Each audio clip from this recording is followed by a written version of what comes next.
दोस्तों आज के वीडियो में हम बात करेंगे कि NIACL असिस्टेंट के मेंस के बारे में और LPT के बारे में काफ़ी सारे बच्चों के क्वेश्चन आ रहे हैं क्योंकि जिनका क्लियर हो चुका है प्रीलिम्स उनके मन में डर है। जिन्होंने दूसरे स्टेट से फॉर्म फिलिंग किया है और उस स्टेट की लोकल लैंग्वेज जिनको नहीं आती है उनके मन में कहीं ना कहीं ये डर है कि सर मेंस के बाद जो है क्योंकि इनका सिलेक्शन रेशियो इतना ज़्यादा रहता है कि कहीं ये LPT के अंदर हमको रिजेक्ट नहीं करते, इसका LPT टफ होता है, ईजी होता है, कैसे होता है। तो सबसे पहले तो मैं आपको बता दूं कि हमने एक टॉपर टॉक डाला था बहुत डिटेल के अंदर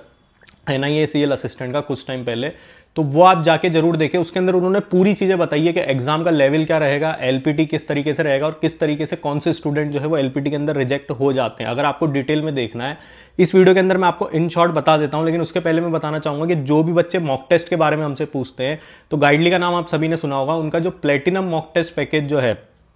4 मंथ्स का केवल 146 रुपीज में मिल रहा है, 12 मंथ्स का 332 रुपीज में मिल रहा है अगर आप हमारा कूपन कोड JEN12 लगाएंगे। उसके बाद लिंक मैं नीचे डिस्क्रिप्शन बॉक्स और पिन कमेंट में शेयर कर दे रहा हूं। अब बात करें इसके मेंस की तैयारी आपको किस तरीके से करनी है। देखो, जो सब्जेक्ट आपके प्रीलिम्स में और मेंस में कॉमन थे उसकी तैयारी में आपको कोई अंतर नहीं रखना है। आपकी जो प्रीलिम्स की तैयारी थी उसी तैयारी को आपको कंटिन्यू रखना है, तो उससे आपके मेंस के सब्जेक्ट जो है वो क्लियर होने के चांसेस बराबर रहेंगे। और जो अलग से जो सब्जेक्ट मेंस के अंदर जो ऐड हो रहे हैं उनका भी जो एग्जाम लेवल रहेगा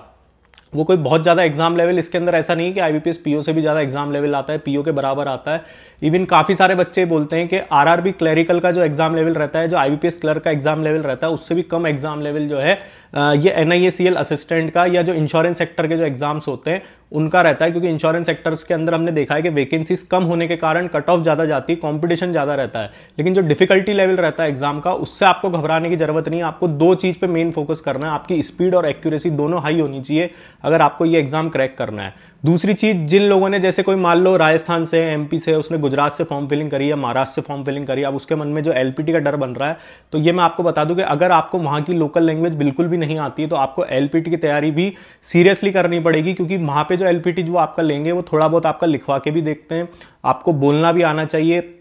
आपसे वो जो है ओरली भी आपको टेस्ट करेंगे, आपका इंट्रो वगैरह लेंगे, ट्रांसलेशन वगैरह का भी वो चेक कर सकते हैं। तो अगर आप बिल्कुल ही ब्लैंक हो गए वहां पे तो आप ये मान के चलो कि फिर वो बाद में आपको जो है वो रिजेक्ट कर देंगे। ये चीजें मैं अभी इसलिए बता रहा हूं क्योंकि अगर जिन लोगों को वो लोकल लैंग्वेज नहीं आती जहां से उन्होंने फॉर्म फिलिंग करी है और तैयारी करने में उनको दिक्कत आ रही है, उनको इतनी ज्यादा तैयारी नहीं करनी है, तो वो फिर इस एग्जाम पे मेंस पे अपना टाइम वेस्ट करने की बजाय किसी दूसरे एग्जाम के अंदर अपना ध्यान दे ताकि वो टाइम उनका यूटिलाइज हो सके। देने जरूर जाएं क्योंकि एक्सपीरियंस मिलना अपनी जगह, और अगर क्लियर हो जाता है बाद में क्या चीजें रहती है। लेकिन अगर आप ये सोच रहे हैं कि आप LPT की तैयारी करें बिना आपका क्लियर हो जाएगा, हाँ अगर आपका लोकल लैंग्वेज वही है, आपने पढ़ रखा है पूरे अच्छी तरीके से, तो फिर घबराने की जरूरत नहीं है, फिर आपका क्लियर हो जाएगा। लेकिन अगर आपको कुछ भी नहीं आता है वहां पे और आपका ये भी मतलब किसी को ये होता है किसी को बोलना आता है लिखना नहीं आता है, तो भी वो लोग जो है वो रिजेक्ट कर सकते हैं। आप वो टॉपर टॉक भी जाके ढंग से देखें। और इसके अलावा आपको और कोई डाउट है तो नीचे कमेंट बॉक्स में टाइप करें और हमारी चैनल को लाइक शेयर सब्सक्राइब करें। आप लोग का बहुत बहुत धन्यवाद।